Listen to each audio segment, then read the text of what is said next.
You are listening and watching the Design Your Dream Home with Doug and Steve. I'm Steve, and that is Doug. Hey, Doug, how are you? Hey, man. Good to see you. Good to see you.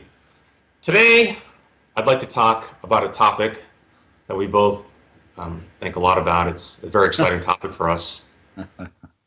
Roofs. How do you say it? Roofs. Okay, roofs. Yeah. Let's talk about roofs. Yeah, let's talk about roofs today. Okay. Where do you want to get started? Well, why don't you go first? So the format is 3 tips from our experiences with roofs, 3 tips for you, 3 tips for me, and I actually have a cool product spotlight I want to bring up as well. So why don't we get started? What's your first pro tip on roofs? So first pro tip is how to understand roof pitch. So, if you're working with a GC, you're working with an architect, they're going to talk about your roof in terms of numbers. And so it could get a little bit confusing, but the numbers refer to the roof pitch. So let's go way back in time when you were in school in, let's say, geometry, algebra, and we talk about fractions. And fractions are drawn or written in terms of a numerator and a denominator. So your GC or your architect is going to say, hey, Bob, we're going to do a 412 pitch for you, or we're going to make that roof in a 1212 pitch or a 212 or a 612. You've got a numerator and you've got a denominator. So numerator is the top number. The denominator is the bottom number. Now, those numbers are discussed in terms of feet or in terms of inches. So you can think about that, however you're comfortable, but I want you to think about it in terms of a horizontal line, a vertical line, and then making a triangle. So the denominator, the number at the bottom, is a 12, and that's always going to be the same, whereas the numerator, the number at the top, is always going to change. So if we think about a 412 pitch, which is a common pitch for a roof in terms of numerator and denominator, 4 is the numerator, 12 denominator. We think about those in terms of feet. You're going to run a horizontal line, which is 12 feet long, and you're going to run a vertical line, which is 4 feet tall, and you're going to draw a diagonal from the 4 to the 12 there, and that angled line is actually the pitch of your roof. So you'll notice a 412 pitch is relatively shallow, 12 and 4. And let's say we've got a 12-12 pitch, so we'll go over 12 and down 12, and we draw that line. That's much steeper. So a 12-12 roof is much steeper than a 412 roof. So when they discuss roof pitches, you get a sense for 412, pretty average, 12-12, very steep, and then a flat roof, for example, might be an 1/8 inch to the foot per 12 inches. So that's roof pitch in very simple terms. Okay, a lot of math. But okay, so I think today let's focus on pitched roofs, but I do want to make a comment about flat roofs, given I live in a flat roof house in New England. And I think just let's say that the first decision is flat roof versus pitched roof. I mean, I think it's an unfortunate thing that some people actually like the idea of a flat roof because it can be a more contemporary look. You can also have a roof deck quite easily. Those are some of the kind of factors that weigh into that decision. But some get scared off by the idea that, we'll have a lot of snow on a flat roof, and won't that be dangerous? And of course, if you look at any new building in town, most non-residential buildings, for example, or multi-family residential buildings, those are all flat roofs. And when I mean flat roofs, as you mentioned, Doug, I mean, we're talking about a very, very, very shallow pitch so that it drains, but virtually it's flat. And so in New England, we have a lot of snow. And of course, I size the members, the structure, the roof, to accommodate that weight, up to 4 feet on my house of snow, which is quite a bit of snow. I feel pretty comfortable. After that, maybe I begin to think about it, and I think collapses at 6 feet, so it's really a lot of snow to really worry about. But of course, 6 feet of snow on a guy with a pitched roof house is not great either. So you see people out there with their snow rakes after 3-4 feet. So I don't think snow was ever an issue. Honestly, with a couple of feet of snow, it actually provides a nice blanket of insulation. My house feels a little toastier with that snow. So I would never let that really be a concern snow load in New England, if you want a type of flat roof. So we'll talk about flat roofs later on, but let's talk more about pitched roofs. So if we go, that's not my tip exactly, but I guess it is my tip. The tip is sort of tune back in, and we'll talk about flat roofs and to allay any concerns you might have if that's something you want to consider. Okay, Doug, so back to pitched roofs. What is your second tip? Well, second tip has to do with the fact that the roof pitch that you've got on your roof is going to affect the roofing material that you're going to choose. So keep in mind that a steeper roof gets more expensive. So the steeper the roof gets, the more expensive the material gets. Now, why would that be?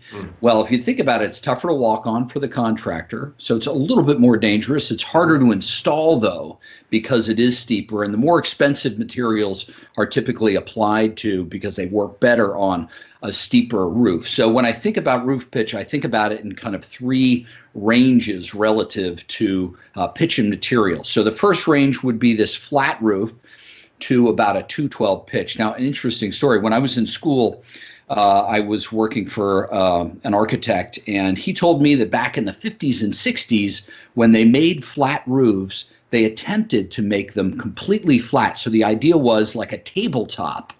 All the water would eventually run off. But the reality is you can't make anything perfectly flat. So water eventually sat. The roof gets old and then it leaks. So there are no perfectly flat roofs anymore. All roofs are pitched, even if they're called flat, 1/8 inch to a foot, a 1/4 inch to the foot, something like that. So if you're thinking about this first range, it's the flat roof to about a 212 pitch.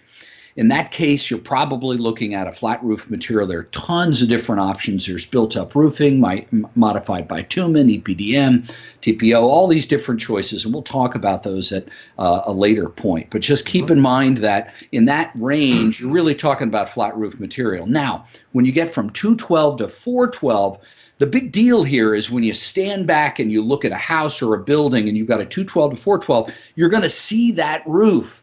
And you don't want to see flat roof material.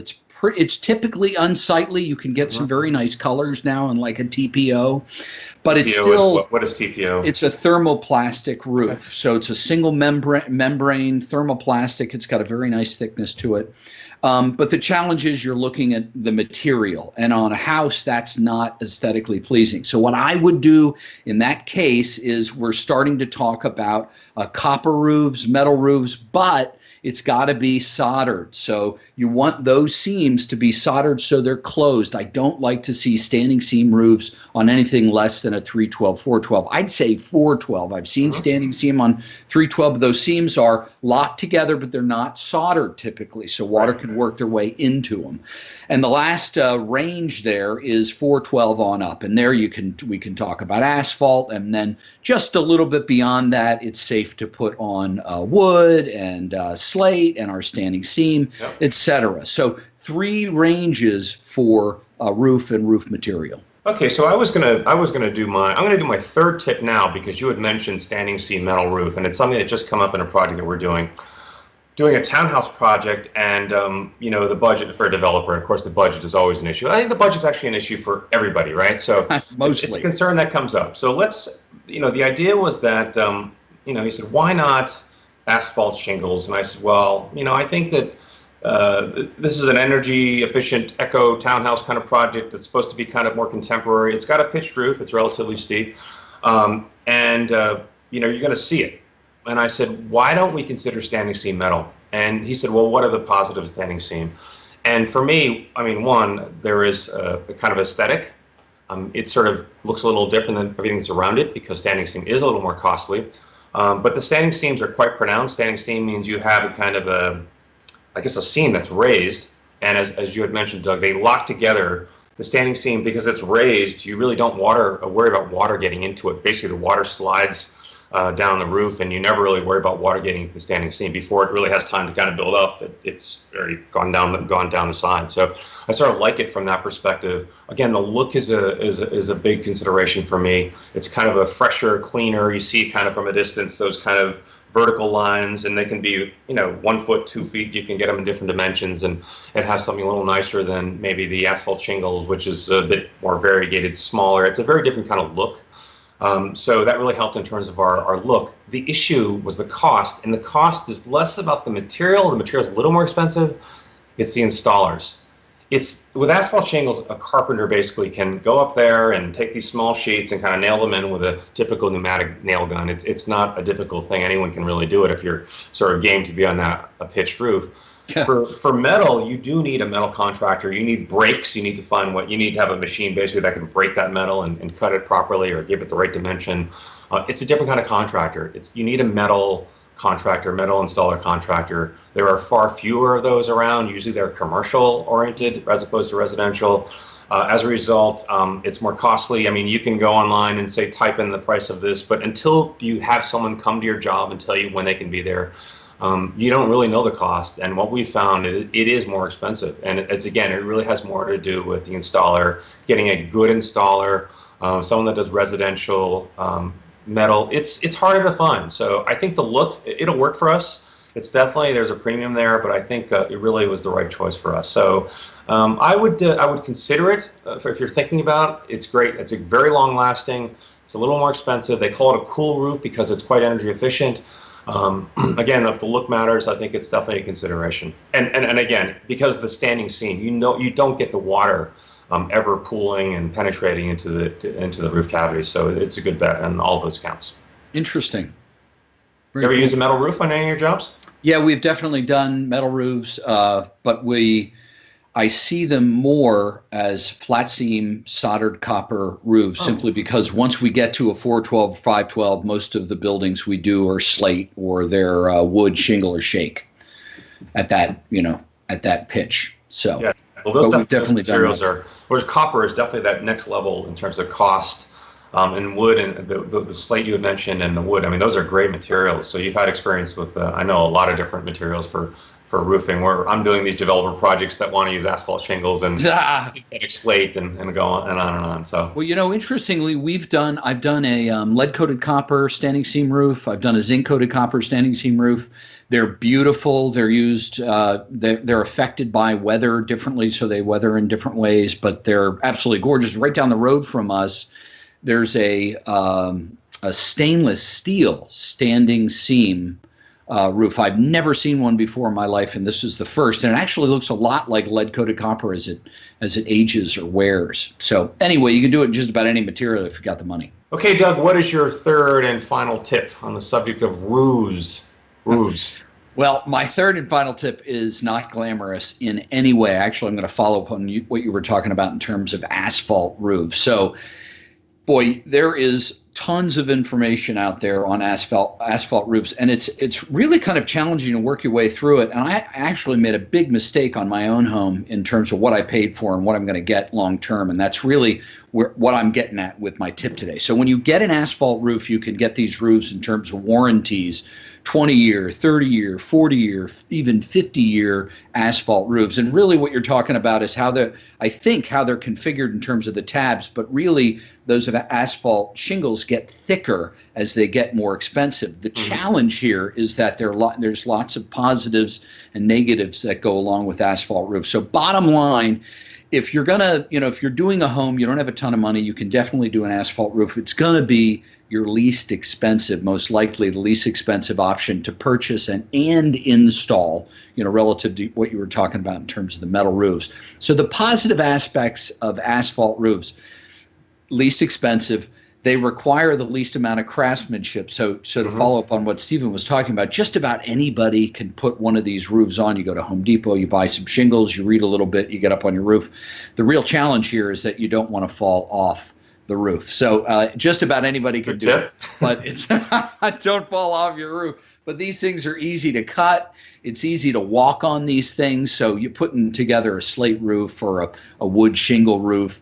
Walking on these things can be dangerous in terms of breaking them and having to repair them. So there are some real positives to asphalt roofs, and they're relatively easy to repair. In terms of the negatives, though, and this is what I didn't realize when I think I got like a 50-year asphalt roof. I got sold by the salesman. It was a little bit more money. So I went online and I'm reading about these things. So climate, weather, and environment affect asphalt roofs way more than you think they would. You can get a 40 or a 50-year asphalt roof and live in Arizona, and this thing lasts you 20 years because heat is a big challenge for asphalt roofs. Sun is a big challenge for asphalt roofs. And in areas like, let's say, Denver, Colorado, where you're up in the mountains, during the day, maybe it's 100 degrees, 90 degrees, let's say 85 degrees. At nighttime, it goes down to 10 degrees, 5 degrees.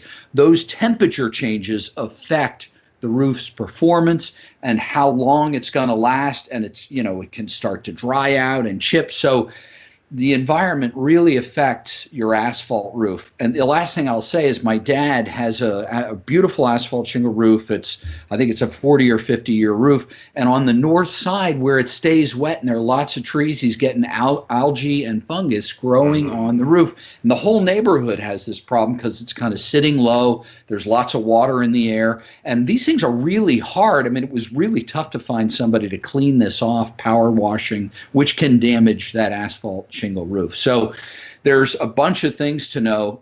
Don't do what I did and just take the salesman's word for granted. I'm an architect and I was like, wow, it's sold. This is amazing. It's going to last my lifetime. It doesn't necessarily work like that. So be warned. Okay. I'm warned. I'm not going to use any asphalt. There's a project that we did, and it was a historic police station. We were going to convert it to residential, and the penthouse had been burned down, and we were going to rebuild that penthouse. And there was a historic commissioner and conservation committee. All these people were there, and they really were all watching this building very carefully because it's a historic police station. And so we designed using historic photos. We designed that penthouse with slate. And slate is a beautiful material. I mean, it's Vermont slate is it was a bluish, purplish. It's a beautiful material. It's heavy. It's expensive. But it's long-lasting, relatively speaking, and just, again, beautiful to look at. And this old building had that slate. And so initially they said, you have to have this slate. So we costed it out. It was way too expensive for this project. This is not a municipal project with this gigantic budget and being subsidized, whatever. It's a developer project. And I said, well, let me look at the synthetic slate. And I said, it's synthetic slate, it's plastic and whatever, yuck, we're not going to look at it. I said, can you just look at it? So we got some samples, we mocked it up, and then we did something very important. This building it's a roof, so it's 45, 50 feet up in the air, and we mocked up the slate up on the frame. We sort of took the wall and kind of put some of this up there, and from a distance they looked at it and they said it looked fantastic. So they accepted it, and of course this product had been used all across the country in similar scenarios, so it wasn't like this is the first time. The cost was, I think it was less than half the price, because it was far less weighty. The structure could be much less substantial, because it's easily to cut. It's not like slate stone where you've got to cut it precisely and nail it in, and it's not like that. You can really cut it with a knife. Because of all these reasons, the installation cost was much less, the weight was much less, which meant the structure could be less, and in the end, the look, which is what people really cared about, the Historic Commission, it looked fantastic. So there's a couple of images here that show the finished product, and I think it looks fantastic. And I would say we were helped by being up high and far away. I was worried about it, but from the ground, you look at it, it looks fantastic. You can't tell. So the materials that come, they're not all the same. There's, if you get I think 12 different pieces, they all have different sort of, they're formed with plastic, so they have a kind of that slate looking, the three-dimensionality to it. They're slightly different colors. And when you lay them in that kind of random pattern, you really can't tell. So I would strongly recommend it for someone who has a little bit more budget than asphalt shingle, that wants that look, but not be afraid that it looks cheap or somehow inauthentic. It looks very convincing. Again, especially from the ground. You really need to get really up close to it and look at it and think, okay. And for most, do you really need that? So it's definitely, I was impressed by it. And I think there's a lot of these materials you see in other, whether it's porcelain tile versus stone, or these kind of trade-ins between materials that are sort of manufactured versus natural. I've always sort of been on that natural side, but as more and more developments come across, they become recyclable, they become more energy efficient, on and on and on. I think looking at those sort of manufactured materials versus the authentic materials, I think it's worth consideration. Wow, super cool tip. I'll definitely keep it in mind for. We talked about doing a synthetic slate at one point, but the client immediately said, absolutely not. But I think it's important as architects to keep an open mind. You get out of school and you're like, there's no way I'm ever going to use a synthetic product in my life, and it's all going to be original materials and authentic materials. And, as you're in the business longer, you realize, holy cow, a lot of these products actually function. They look just as good and they function better than the real things. So keep an open mind. Great tip. Okay, awesome segue, because I have a cool product spotlight. Now, I have not any experience with this product because it's just been released like this week. It's the new Tesla solar tile roof. And I think we both had experience with people that have a pitched roof. They want a solar panel, and basically this big, ugly, flat thing gets stuck on the roof, and it's got these big, things, this big mounting brackets, and these ugly, solar panels are on top of your house. And while they're doing some good because they're giving you some energy, they're quite unsightly. So I don't know if you've had that experience. I've had that experience. When this new product came along, I thought, that's fantastic. So basically you're talking about a glass tile that can look like slate that actually is a solar panel. So that was the promise. That was the idea about the Tesla roof. And from a distance, again, you can't tell. It looks just like slate or any material that you want it to look like. It gives you lots of energy over the course of its lifetime, which is fantastic. The negative, of course, the first thing people respond to is the cost, because it really is. I think it's like 5 or 6 times an asphalt.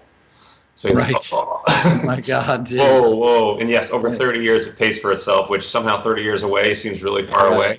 Yeah. However, with some tax incentives, they are making it more affordable. I mean, there are certain things that are making it more attractive. And I would say right now, so it's just new product. I think the people that want it, I'm not sure you can convince yourself that it's about the money, but it's really more about feeling like you're doing the right thing in terms of creating your own energy. I think as it gets wider acceptance, the cost will go down, like any product like this. As the technology's developed. Yeah. Absolutely. As the technology's developed, I would certainly not invest in any version 1 of anything. So let the first homeowners go through its struggles and see the problems that it has. But as it gains wider acceptance, it's definitely a consideration. I love the idea that you can have that solar panel on the roof, but it not projecting and looking like a solar panel. It can look like a beautiful slate roof. So I think that's the promise of the roof. As the cost comes down, hopefully this is something that becomes more available for everybody. So sweet. I think that's a cool material to consider. Promising product. Any last comments about roofs, Doug? Any thoughts? Well, again, I said this about our last topic. These things are vast, and so I think we'll probably be able to get into more detail at a later point. But it's super fun to think about our experiences relative to all of these different things, and talk to people about how to avoid some of the mistakes that we've made in the past. So this is great. It's not that fun to talk about our mistakes. No, it's not. But I'm glad they're behind me. At least those mistakes. I live in my mistake. We'll talk about venting a flat roof and why you need to use a certain kind of insulation. Yes. Otherwise, you have problems, which I do. So right on. Alrighty, Doug. This week's question of the week. Hi, Doug and Steve. I live in a contemporary house with a long one-way pitched roof. The asphalt shingle roof is now almost 20 years old and needs either a substantial repair or replacement. Because of the relatively low slope, we are considering rubber or metal instead of shingles. Can you advise? And I also see that they are from Massachusetts, so that's my neck of the woods. What do you think, Doug? Well, I think if you are going to see the roof, I would greatly prefer a metal roof. And if it's a low slope or a low pitched roof, I would recommend flat seam soldered copper. It's definitely going to be a little expensive, but it's going to be a lot more impressive and a lot more beautiful than a rubber roof. So looking up at the roof and not seeing asphalt shingles or not seeing, a surface, a singular surface like asphaltic surface, a dark black, it's definitely not something that's very desirable. So I would say a flat seam soldered copper roof in this case would be the right thing for that house if they can afford it. Okay, so they've been nice enough to send some images of the house. You can definitely see the roof from one side of the house. It's very visible, and for that reason, I agree with you. I would not use the asphalt shingles. I would go with, in my mind, a standing seam metal, a sort of silvery color with the sort of pronounced vertical seams working with the direction of the house. I think that probably works with the contemporary direction. It's also with a low slope. It's quite, it's quite durable and long lasting. It does cost more money. But I think probably, I assume they get some insurance money here, and then they have to spend a little bit more, but they'll at least feel comfortable knowing that they'll be in good shape for longer than 20 years. All right, so that's this week's question of the week. Thank you, everyone, and please feel free to write again, and Doug and I are happy to answer your questions. So this has been Doug and Steve, and we've been talking about designing your dream home. Join us next time when we're going to talk about 3 tips for designing an addition to your house. We'll see you then. All right. I'll talk to you next time, Doug. All right, buddy. Take care.